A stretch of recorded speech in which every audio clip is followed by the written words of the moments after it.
everybody?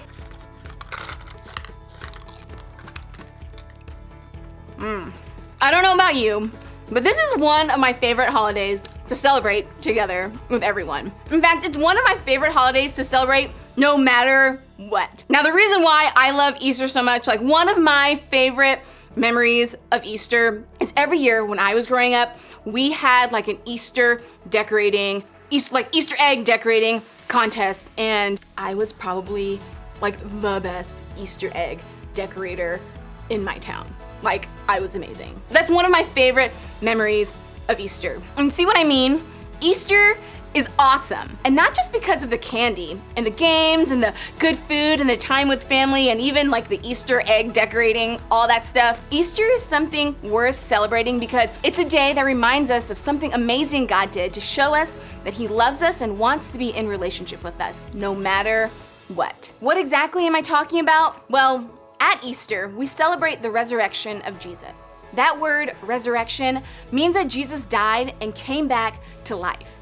And that's something worth celebrating because, well, first, I mean, it's just cool. How often does someone just die and then come back to life? Second, it means that death is defeated.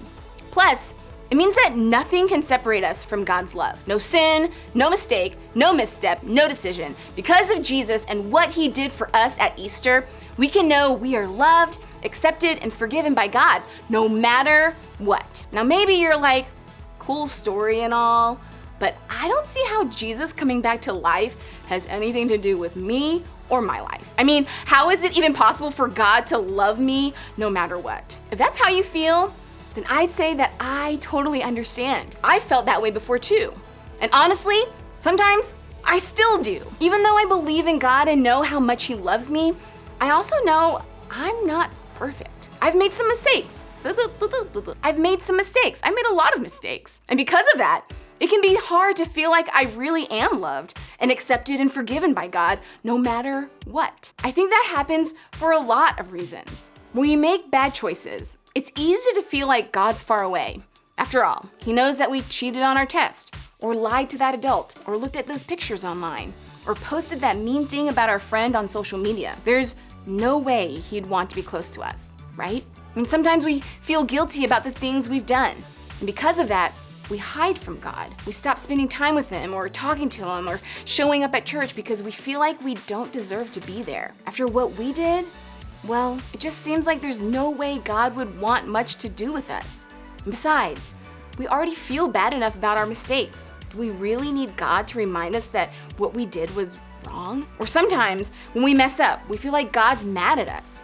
After all, it seems like God wants us to live really good and almost perfect lives, right? It's easy to feel like He's mad when we make mistakes, or that He's disappointed because not only have we messed up, but we keep messing up. We just can't seem to stop making some of our bad choices, and because of that, we feel like God is mad or frustrated or maybe even done with us completely.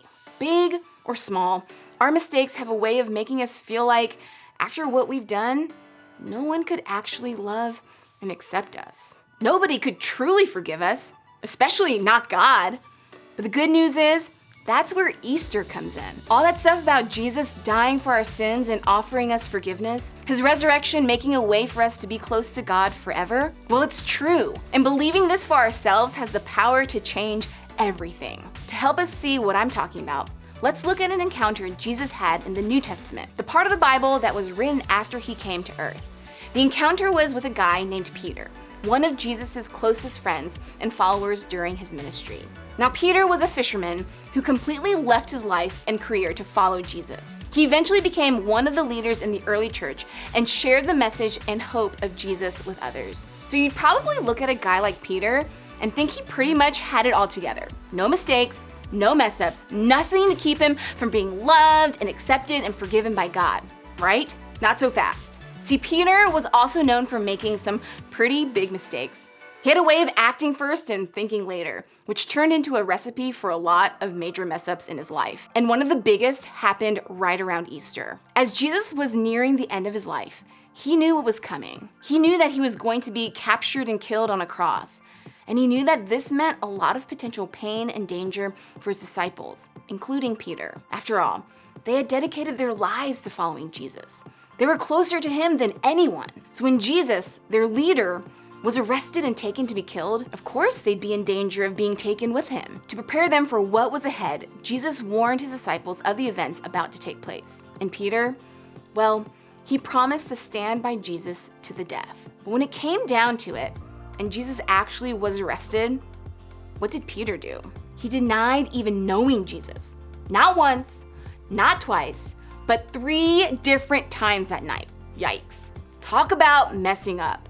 I can't imagine coming back from that. After Jesus' death, Peter and the other disciples weren't sure what to do. Their friend and teacher had been killed, and they were left alone, afraid, and in Peter's case, guilty. But then, that amazing thing we celebrate at Easter still happened. Jesus rose from the dead. He came back to life, and one of the first things he did was seek out his friends, including Peter. After Jesus' resurrection, his friends actually went back to their old lives. So, Peter went back to being a fisherman. One night, when the disciples were out fishing with no luck, someone from the shore called to them. To the disciples' surprise, it was Jesus. Peter straight up drove right into the water and swam to the shore just to see him again. In his last moments alive, Peter had denied knowing Jesus at all. 3 times. Because of that, you might think that Jesus greeted Peter here with, shall we say, less than a warm welcome. But look at what happened. After breakfast, Jesus asked Simon Peter, "Simon, son of John, do you love me more than these?" "Yes, Lord," Peter replied. "You know I love you." "Then feed my lambs," Jesus told him. Jesus repeated the question. "Simon, son of John, do you love me?" "Yes, Lord," Peter said. "You know I love you." "Then take care of my sheep," Jesus said. A 3rd time he asked him, "Simon, son of John, do you love me?" Peter was hurt that Jesus asked the question a 3rd time. He said, "Lord, you know everything. You know that I love you." Jesus said, "Then feed my sheep." Jesus gave Peter a chance to right his wrongs. How many times did Peter deny knowing Jesus? 3. And how many times did Jesus give Peter the chance to show that he loved him? 3. That right there is pretty incredible. I think Jesus knew the guilt Peter must have been carrying around. I think he knew that Peter probably felt like his failures kept him from God's love or forgiveness. But here, Jesus extends not 1, not 2, but 3 chances for Peter to make it right, to be forgiven. And not just that. Jesus wanted Peter to continue to have a place in God's story. So often I think we feel like our own mistakes or failures not only keep us from God's love, but they keep him from wanting to use us for big and important things in this world. But when Jesus asked Peter to take care of his sheep here, he wasn't talking about like actual sheep, though that might be cool. He was talking about his followers, other Christians who would one day come to know and follow Jesus too. That's a pretty big job. And it's one that Jesus offered to Peter because he loved him. He believed in him and knew that his failures weren't the end of the story. And I want you to know that the same is true for you. Your mistakes and mess-ups don't disqualify you from God's love. They don't keep you from being close to him or even being used to do great things for him. Because of Jesus' death and resurrection that we celebrate at Easter, you are forgiven. You are free to be loved by God no matter what. And that's something to celebrate. Easter reminds us we're forgiven no matter what. Jesus didn't move away from Peter when he failed. Instead, Jesus came towards him. And the same is true for us. God moves towards us in the middle of our mistakes, offering us forgiveness and a chance to start again. So today and during this Easter season, I want you to think about what you feel is keeping you from God's love and forgiveness. Is it one bad choice? A series of mistakes? A secret that nobody knows about? Whatever it is, I want you to know that because of Jesus, that thing in your life doesn't have the power to separate you from God's love. It can't keep you from him. Why? Because of Easter. Easter reminds us we're forgiven no matter what. And because you're forgiven, you don't have to worry about being separated from God. So today, make a choice to take one step closer towards God. Maybe for you, that's simply saying a prayer or committing to learn more about him by reading the Bible. Maybe it's listening to worship music and thinking about what the lyrics mean to you. Maybe it's asking for his forgiveness and help to start over. Or maybe it's just showing up at church next week to keep figuring out what you think about faith. Whatever it looks like for you, I want you to try to take a step towards God in your life this week, knowing that there is nothing that can separate you from him. Why? Because Easter reminds us we're forgiven no matter what. Over the past 3 weeks, we've been talking a lot about the Easter season and what Jesus' ultimate sacrifice meant, not only thousands of years ago, but for all of us right now as well. These people in the Bible saw and experienced the resurrection of Jesus with their own eyes. We can believe it's true because they shared about it with us. Through John's story, we're reminded that we're loved no matter what.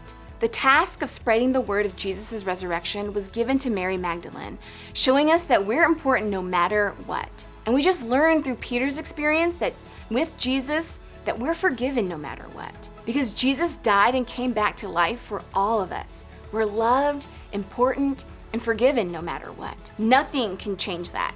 I think that's something to celebrate. As we go into groups today, you'll have a chance to talk about all the things we're reminded of and celebrate at Easter. We've created these groups so that you have a place to talk honestly about what you're learning here. They're a place you can speak up with your questions, celebrate big steps you take in faith, and encourage each other to keep going and believing God's best for your lives. Sharing with your group might be the best step you take towards God in your life right now.